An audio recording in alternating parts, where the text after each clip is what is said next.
Hi, clarinets. Today we're going to be learning your first notes. This is the clarinet upper joint number 1 page. It is page number 8 in your packet of materials. We're going to be covering the notes G, F, E, D, and C on this video. I want you to notice this little diagram up here. We're going to be using the upper joint of your instrument, so I don't have the entire instrument put together. It is just the upper joint. And because we are using just the upper joint, we have to be extremely careful with the keys that are on the side here because they are very delicate. So you don't want to be accidentally bumping this because they are exposed. So as we are doing these exercises, we are going to be gripping the top of your instrument at the barrel with your right hand. So this is my right hand. I hope that you can see that in the video clearly. And then I will have my hand position here on the keys. So what I'm doing is I have my thumb on the back, and the thumb is going at a 45-degree angle. So it's not turned this way. It's not going straight up and down, but it's at a 45-degree angle so that my fingers on the front can be slanted downward. If my fingers are going across like this, it's going to create some pain for me later and create difficulty in me playing all the keys correctly and covering the holes correctly. So make sure your thumb is slanted so that the fingers can also be slanted on the front.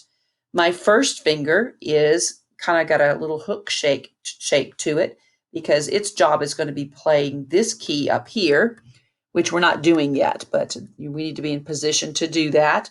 So it needs to be a little bit curved, but not like this. That would not cover the key very well. So my finger pads are going to cover the circles.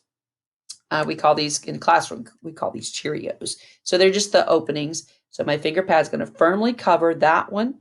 And second finger is going to go here. And then my third finger, there is no circle key around it. It is just an open hole, but it's going to cover that one right there. And my pinky is just going to touch metal right here on the side. But right now we're not worried about playing that key. So I've got thumb, 1, 2, 3, and I'm holding at the barrel. Now, every once in a while in clarinet world, you need to reach up and just kind of keep your reed wet so that it doesn't dry out. If it starts to dry out, it's going to make awful sounds. Now, the diagrams that you see on the side here are the diagram of your instrument, okay? So I don't know if you could clearly see this. I'm going to try to hone in on it. But this, nope, it's not going to let me. On the back of your instrument, you have this key, and then you have the F where you're going to put your thumb. So the circle on the far right or far left of the diagram, is the back of your instrument. So it is that hole and this key. Everything else that you see on the right-hand side of this diagram is what's on the front of your instrument. So when you look at the diagram, it's like you're looking at the front of the clarinet, not what it looks like from the back, like you would play it. So your brain has to kind of interpret that when it looks at it. There is a line in the middle of the diagram that separates your left hand, which we're working with right now, from your right hand, which we're going to add later. So keep that in mind that right now you only have half of the instrument. So all of these keys and buttons and everything aren't showing on your mini clarinet. So if you look down here at the second line, you're going to see a dark circle. That dark circle is going to indicate that you're going to push the key down, okay? If there is nothing that's darkened, it means that there's nothing going to be pressed. So the first note that we're going to play is your second line, G. And for G, we call this open position. We're not going to push anything down, okay? We're going to hold with our right hand. We're going to push up against our teeth as we form our embouchure, and that is the note G. So these are all whole notes, and let's count a big fat hairy whole note here. Here's a metronome. Down, up, ready, and count. 1, off. So this line that you see right here, it's telling us that we're going to blow fast, steady air until we release on count 1. So 1, and then off when we get to the second measure. So let's give this a try, shall we? In class, we like to do this, what's called I play, you play, which means that the director goes first, and then you do the next 4 beats or the next measure, or whatever it is that we're playing at the time. So go ahead and let's set your embouchure. Make sure you point the chin down.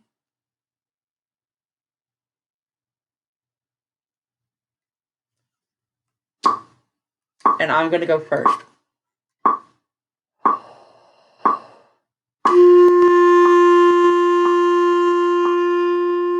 Your turn, and breathe.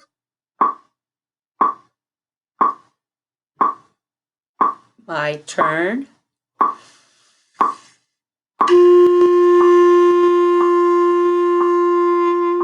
Your turn, and breathe. 1, 2, 3, 4, off. My turn.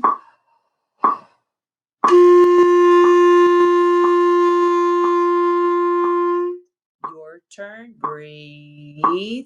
1, 2, 3, 4, and off. How'd you do?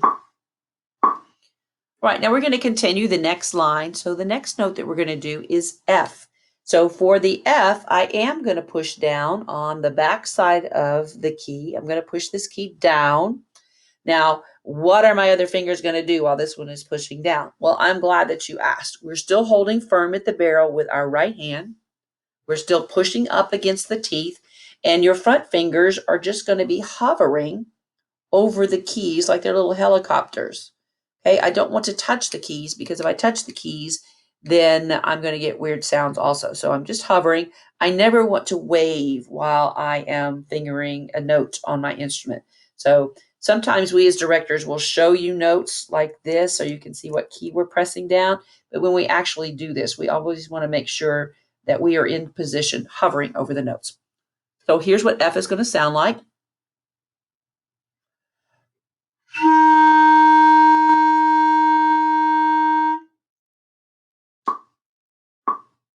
So we're going to begin here again. And this time, I'm not going to wait as long for you here. I'm just going to wait 4 counts. So I will play 1, 2, 3, 4, and then you will play. And then I will play. And we're going to stay with the metronome clicks. Here we go. And my turn. Ready?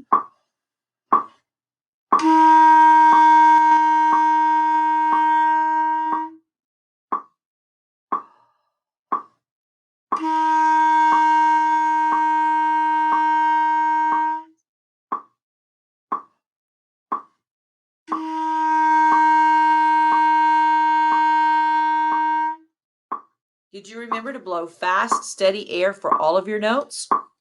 That's going to be important to making good sound. Okay, the next note on this page is called E, and F was just the thumb. E is what we call thumb 1. Everybody loves thumb 1. Well, this is E.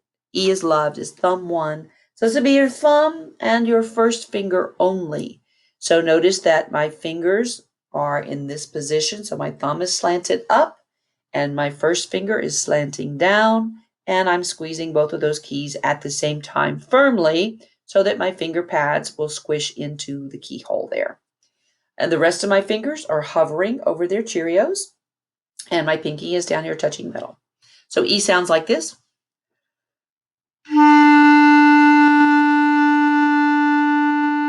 Make sure your teeth are engaged on the top of the mouthpiece and you are pushing up firmly, okay? If you don't push up, then you're not going to get good sound on the instrument. Here we go. Here's E, thumb 1. Ready, my turn.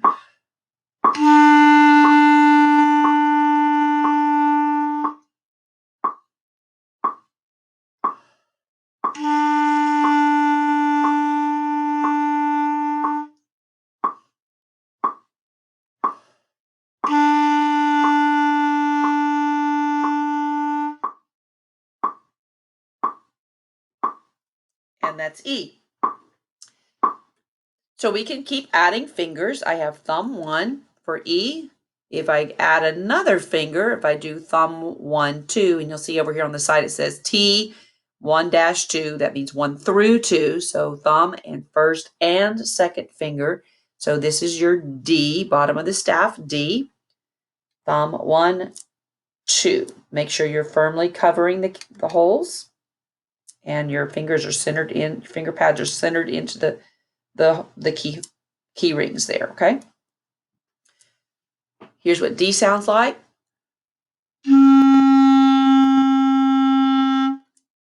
Here's our tap. My turn. Ready.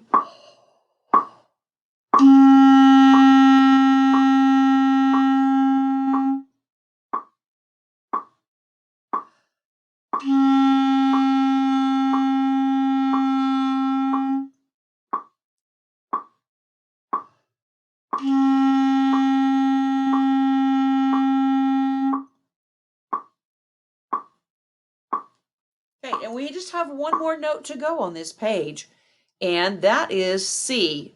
Notice what it says over here. It says 1-3. So we need to understand how this publisher is writing this. That means we're going to use T, thumb, first, second, and third finger, because the dash means through. So it's 1 through 3. Thumb, 1, 2, 3. All 3 fingers. Pinky is just hanging out here, touching metal on that little side key. C sounds like this.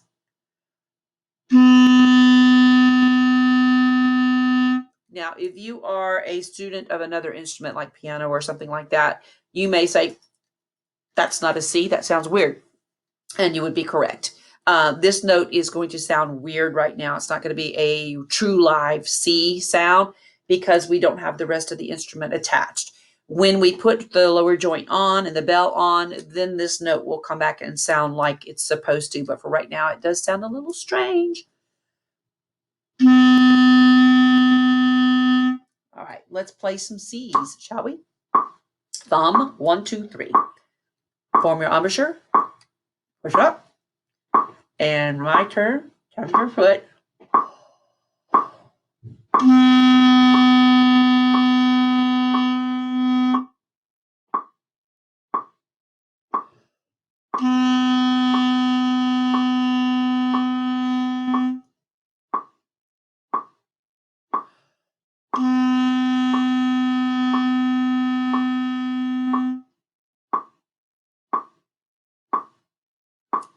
How'd you do?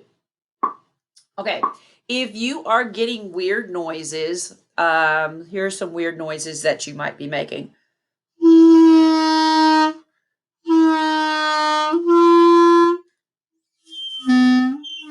If you get squeaky sounds, leaks equal squeaks, so you need to check and make sure that your finger pads are covering the keys firmly if it's squeaking.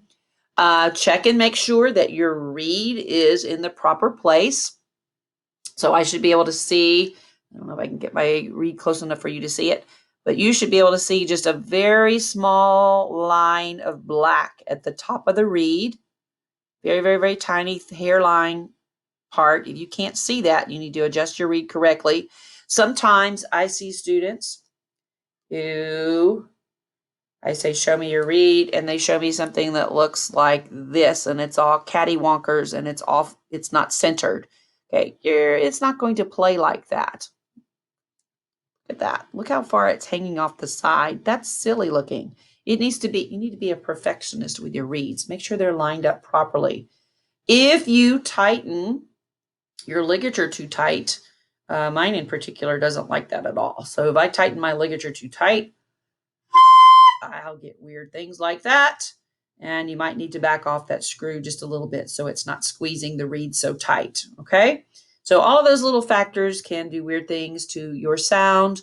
And if you have questions about something that's going on, always hold those questions for us in our Zoom classes, and we'd be happy to answer those questions as well. So keep practicing these 5 first notes until you are very familiar with what they look like on the staff, and what the fingering for each of those is going to be. Because next time we're going to go on down and we're going to do these lines down here. So you will notice that we're playing here on line 6, all 5 of those notes in succession. So we want to make sure that you are prepared and know those fingerings before we do this so that we don't have to go back and keep looking them up. All right, keep practicing. We'll see you next time.